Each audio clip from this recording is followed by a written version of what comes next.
ನಮಸ್ತೆ, ಜೆಟಿವಿ ನ್ಯೂಸ್ಗೆ ಸ್ವಾಗತ. ನಾನು ಅಕ್ಷಯ.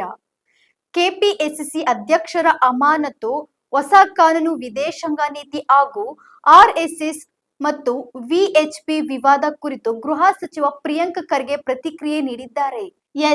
ಅಧಿಕಾರಿಗಳು ಅಥವಾ ಸಂಸ್ಥೆಗಳ ವಿರುದ್ಧ ಅನುಮಾನ ವ್ಯಕ್ತವಾದರೆ ಸ್ವಯಂ ಪ್ರೇರಿತವಾಗಿ ರಾಜೀನಾಮೆ ನೀಡಿ ತನಿಖೆಗೆ ಅವಕಾಶ ಮಾಡಿಕೊಡಬೇಕು ಎಂದು ಆರೋಪಗಳಿಂದ ಮುಕ್ತರಾದ ಬಳಿಕ ಅವರು ಮತ್ತೆ ತಮ್ಮ ಹುದ್ದೆಯಲ್ಲಿ ಮುಂದುವರೆಯಬಹುದು.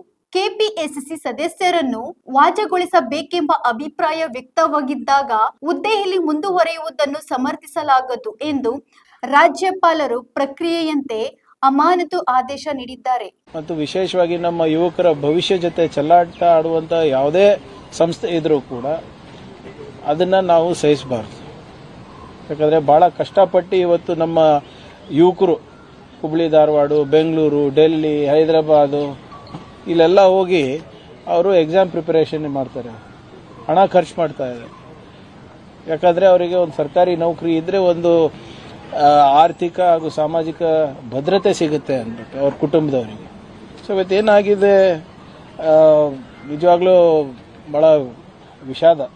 It's not a healthy sign. But ಇದನ್ನ ಸ್ಟ್ರೆಂಥನ್ ಮಾಡಬೇಕಾಗ್ತದೆ ಮತ್ತು ನಮ್ಮ ಯುವಕರ ಭವಿಷ್ಯವನ್ನ ಸೆಕ್ಯೂರ್ ಮಾಡೋ ನಿಟ್ಟಿನಲ್ಲಿ ನಾವು ಸಂಸ್ಥೆಗಳನ್ನ ಬಲವರ್ಧನೆ ಮಾಡಬೇಕಾಗುತ್ತೆ. ನೋಡಿ, ಇದ್ರ ಬಗ್ಗೆ ಸಾಕಷ್ಟು ಚರ್ಚೆ, ಆಲ್ಮೋಸ್ಟ್ 3 ದಿನ ಚರ್ಚೆ ಆಗಿದೆ ಸದನದಲ್ಲಿ. ವಿರೋಧ ಪಕ್ಷದವರು ಅದೇ ಬಯಸ್ತಾ ಇದ್ದಾರೆ, ಆಡಳಿತ ಪಕ್ಷದವರು ಅದೇ ಬಯಸ್ತಾ ಇದ್ದಾರೆ. ಕೇಂದ್ರ ಸರ್ಕಾರಕ್ಕೆ ಒಂದು ಮನವಿ ಮಾಡಬೇಕು, ಜಾಯಿಂಟ್ ಆಗಿ ಏನಾದರೂ ಕಾನ್ಸ್ಟಿಟ್ಯೂಷನಲ್ ರಿಫಾರ್ಮ್ಸ್ ತರಬೇಕಾಗ್ತದ ಇದಕ್ಕೆ, ಅಥವಾ ಇಲ್ಲಿ ನಾವು ಏನಾದರೂ ಒಂದು ರಿಫಾರ್ಮ್ಸ್ ತರಲಿಕ್ಕೆ ಸಾಧ್ಯ ಇದೆ, ಅವೆಲ್ಲ ಕಾನೂನಿನ ಸಾಧಕ ಬಾಧಕ ನೋಡ್ಕೊಂಡು ಮಾಡಿದ್ರೆ ಒಳ್ಳೆಯದು. ನೀವು ಹೇಳ್ದಂಗೆ ಯುವಕರಿನಲ್ಲಿ, ಸಾರ್ವಜನಿಕರಿನಲ್ಲಿ ಸಾಕಷ್ಟು ಅನುಮಾನ ಮೂಡಿದೆ.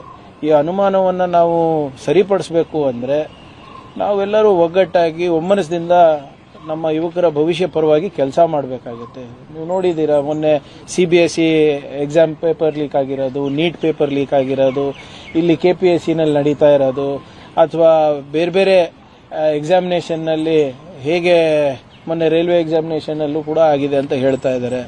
ಸೊ ಹಾಗಾಗಿ ಸ್ವಲ್ಪ ಟ್ರಸ್ಟ್ ಡೆಫಿಸಿಟ್ ಇದೆ, ನಂಬಿಕೆಯ ಕೊರತೆ ಇದೆ ಈ ಸಂಸ್ಥೆಗಳಲ್ಲಿ.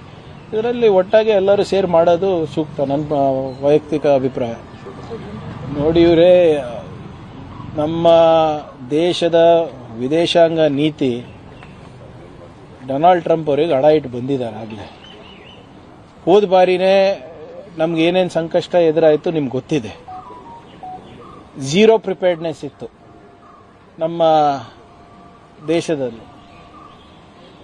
ಯಾವ ರೀತಿ ಇಂಧನ ಸಚಿವರು ದಾರಿ ತಪ್ಪಿಸಿದ್ರು ಪಾರ್ಲಿಮೆಂಟ್ನಲ್ಲಿ, ಅದು ಕೂಡ ಇದು ಇದೆ. $100 ಪರ್ ಬ್ಯಾರೆಲ್ ಇದ್ದಾಗ ಬೆಲೆ ಏರಿಕೆ ಮಾಡಿದ್ರು, ಅದು $40 ಇಳಿದಾಗ ಬೆಲೆ ಇಳಿಸಿಲ್ಲ. ನಮ್ಮ ವಿದೇಶಾಂಗ ಸಚಿವರು ಇದಾರೋ ಇಲ್ವೋ, ನೀತಿ ಇದೆಯೋ ಇಲ್ವೋ, ಪ್ರಧಾನಮಂತ್ರಿಯವರು ಹೋಗ್ಬಿಟ್ಟು ವಿದೇಶದಲ್ಲಿ ರೀಲ್ಸ್ ಮಾಡಕ್ಕಿದಾರಾ, ಏನು ನೀತಿ ಮಾಡಕ್ಕಿದಾರಾ, ಅದೇ ಗೊತ್ತಾಗ್ತಾ ಇಲ್ಲ ನಮ್ಗೆ. ಹೇಳಿ, ಇಷ್ಟೊಂದು ದೇಶ ತಿರುಗಾಡಿದಾರೆ ಅಂತ ಹೇಳ್ತಾರಲ್ಲ, ಇಷ್ಟೊಂದು ಅವರಿಗೆ ಮೆಡಲ್ ಸಿಕ್ಕಿದೆ ಅಂತ ಹೇಳ್ತಾರಲ್ಲ, ಎಲ್ಲ ಉನ್ನತ ಸ್ಥಾನಮಾನ ಅಥವಾ ಪದವಿಗಳು ಏನು ಅಲ್ಲಿದೆ, ಅವರಿಗೆ ಮೆಡಲ್ ಸಿಗಬೇಕಾಗಿದೆ, ಎಲ್ಲಾನು ಕೊಟ್ಟಿದ್ದಾರೆ ಎಲ್ಲ ದೇಶದವರು. ನಮಗೇನು ಲಾಭ ಆಯಿತು? ಭಾರತೀಯರಿಗೆ ಏನು ಲಾಭ ಆಯಿತು? ಅದು ಈ ಬರೇ ಅದಾನಿ ಅಂಬಾನಿ ಬಿಸ್ನೆಸ್ ಹೆಚ್ಚಿಸಕ್ಕೆ ಇವ್ರು ಹೋಗ್ತಾ ಇದ್ದಾರೆ ಹೊರತು ನಮ್ಗೆ ಇಲ್ಲಿವರೆಗೂ ಯಾವುದೇ ಲಾಭ ಕಾಣಿಸ್ತಾ ಇಲ್ಲ. ತಮ್ಗಾನ ಸಿಕ್ಕಿದ್ರೆ ನಮ್ಗೆ ಹೇಳಿ. ಅದರಿಂದ ಇದೇನು ನಮಗೇನು ಎಕ್ಸ್ಪೆಕ್ಟೇಷನ್ ಅಂತೂ ಕೇಂದ್ರ ಸರ್ಕಾರದಿಂದ ಇಲ್ಲ.